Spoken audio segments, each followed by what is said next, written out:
Assalamualaikum warahmatullahi wabarakatuh. Halo guys, ketemu lagi di channel Gaptek. Kali ini buat full review Realme 7 Pro, sebuah produk yang unik karena dibalik penawaran beberapa upgrade yang keren dari pendahulunya, Realme 6 Pro, produk ini juga harus mengalami beberapa downgrade.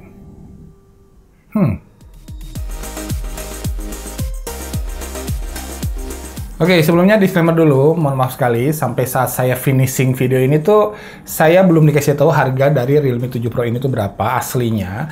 Jadi di video ini saya hanya memaparkan fakta-faktanya aja, apa adanya, dan kemudian saya serahkan kepada kalian yang bakalan udah tahu harganya nanti. Apakah fakta-fakta tersebut tuh pas sama harganya, atau kemahalan, atau mudah-mudahan kemurahan. Sebagai gambaran buat saya sih, saya lihat harga Realme 7 Pro yang di India versi RAM 8GB dengan storage 128GB itu ada di Rp22.000 atau sekitar 4,4 jutaan rupiah. Jadi ya kurang lebih mirip-mirip sama harga Realme 6 Pro kemarin. Terus hati-hati juga, kalau yang udah-udah sih pas Realme Indonesia ngumumin harga resmi di launching eventnya tuh jangan langsung gentar dulu ya, karena biasanya kayak kemarin Realme 7 yang harga launchingnya tuh di 4 juta kurang 1000, tapi setelah produknya ready stock, harga pasarannya di 3,5 jutaan aja ternyata. Jadi santuy. Kalau harganya udah ada, nanti saya cantumin di judul sama kolom deskripsi di bawah. Oke? Udah itu aja disclaimer-nya. Yuk langsung gaspol ke review jujurnya. Yang masih nggak dirubah di Realme 7 Pro ini dibandingkan Realme 6 Pro yang lama adalah chipset yang digunakan. Masih Snapdragon 720G. Jujur, walau bukan yang terbaru, Snapdragon 720G ini tuh masih kebilang chipset yang cepat sih untuk kelasnya. Main PUBG di settingan Smooth Ultra tuh lancar dan menyenangkan pokoknya, nggak ada masalah.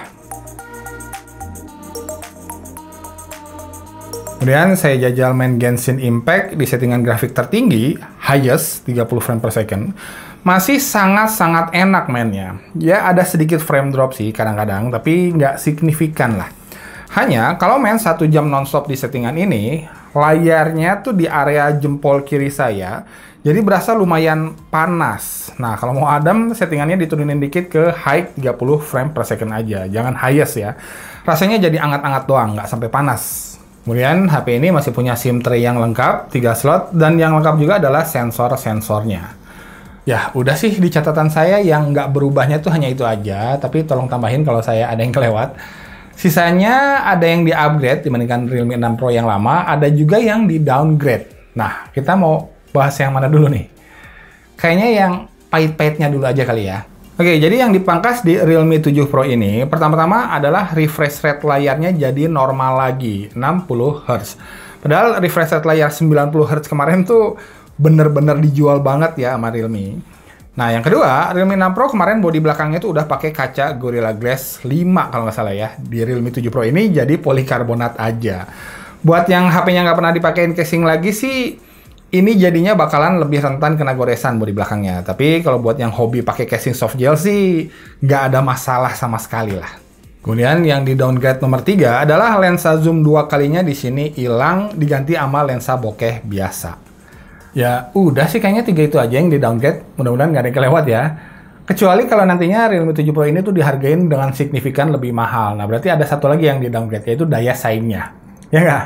Apalagi kabarnya nanti ada Poco X3. Nah, makin ramai kan? Oke, sekarang lanjut aja dulu ke poin-poin yang di-upgrade. Yang paling keren, tentu saja, nomor satunya adalah Super Dark Charge 65 Watt. Sebuah fitur yang HP flagship belasan juta aja belum tentu punya. 65 Watt cuy.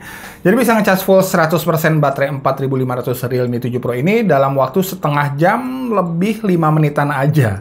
Gila kan? Triknya tuh ada di baterai 4500 mAh-nya yang sebenarnya terdiri dari 2 baterai 2250 mAh yang dicas secara paralel atau bersamaan. Dan jujur, fitur ini tuh bikin Realme 7 Pro benar-benar menonjol di kelasnya. Kemudian nomor 2 yang perlu saya apresiasi juga adalah desainnya. Pertama-tama ini terlihat lebih modern dengan desain kamera belakang yang mengotak dan punch hole kamera depannya juga lebih kecil, good job.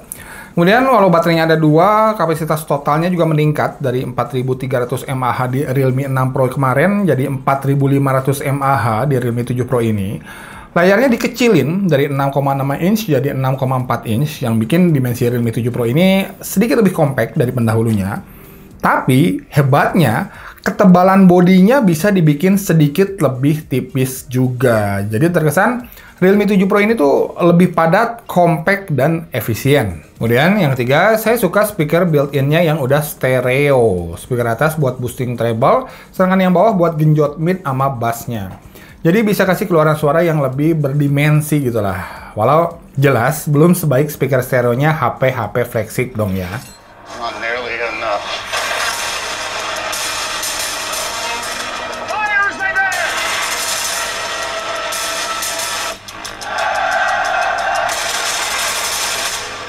Keempat, walau refresh rate-nya turun jadi 60 Hz aja, tapi panel displaynya berubah jadi Super AMOLED kesukaan saya. Kenapa saya suka? Karena warnanya lebih pekat dan kontras, nggak ada LED notifikasi juga nggak masalah di sini karena ada always on display. Responsivitasnya perfect buat main klasik drum sekaligus, good job, karena jarang-jarang HP Realme perfect buat ngedrum ya. Plus, memungkinkan buat diselipin teknologi in-display fingerprint yang canggih. Mantap! Upgrade yang keenam namanya Near Field Communication. Buat yang suka top up kartu e-tol card, nah ini sangat penting ya. Dan upgrade ketujuh, saya mau ngomongin kameranya. Kamera utamanya, saya bilang ini kamera all-rounder yang tangguh di berbagai kondisi pencahayaan. Walau kalau di breakdown jadi hasil foto di kondisi-kondisi yang spesifik aja, terkadang kamera Realme 7 Pro ini tuh belum bisa saya sebut yang terbaik lah. Nanti saya jelasin. Diadu sama kamera pendahulunya, Realme 6 Pro, foto-foto Realme 7 Pro ini terlihat lebih akurat dan natural warnanya. Kamu lebih suka yang mana? Silahkan disesuaikan aja. Di kondisi low light, kurang lebih berimbang hasilnya. Hanya pas mode malam atau night scape, di Realme 7 Pro ini jadi ke crop gambarnya. Lebih sempit sudut pandangnya kayak mode malamnya HP-HP murah. Tapi hasilnya sih oke kok. Diadu lagi sama kameranya Realme 7 biasa yang nggak Pro. Jujur, di kondisi pencahayaan normal sampai ke low light, tapi masih kena paparan beberapa cahaya lampu gitu, di mata saya, overall, lebih suka kameranya Realme 7 biasa. Karena ya terlihat lebih tajam dan kayak ada efek HDR-nya gitu, jadi detail-detailnya keluar semua. Nah, baru di kondisi yang sangat-sangat minim cahaya, kamera Realme 7 Pro ini balik unjuk gigi.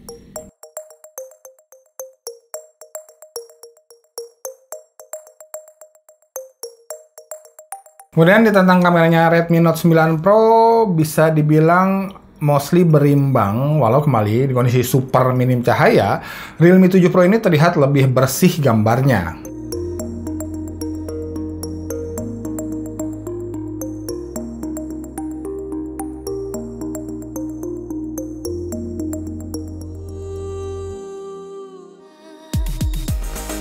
Dan terakhir saya aduin sama Oppo Reno 4. Ya, hasilnya masih di kelas yang sama, 11-12. Walau kalau kalian nonton review Oppo Reno 4 saya kemarin, pasti udah pada tahu deh, kalau HP ini tuh jagoannya mode malam. Nggak tahu kenapa, algoritma mode malamnya Oppo tuh juara banget ya, sampai-sampai nggak dibocorin jurusnya ke Realme. Oke, ya jelas lah ya, positioning kamera Realme 7 Pro ini tuh ada di mana.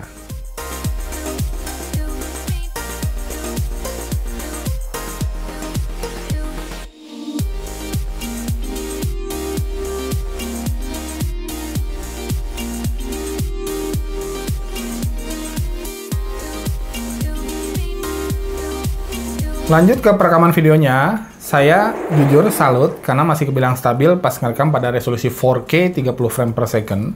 Guys, ini dia contoh perekaman video dari Realme 7 Pro pada resolusi 4K 30 frame per second. Lihat hasilnya cukup stabil ya. Auto exposure, auto fokusnya juga oke. Kemudian buat kalian-kalian yang suka ngevlog, perekaman video selfie full HD-nya di sini masih stabil juga. Oke, dan ini adalah kamera depan video Realme 7 Pro pada resolusi full HD 1080p di 30 frame per second.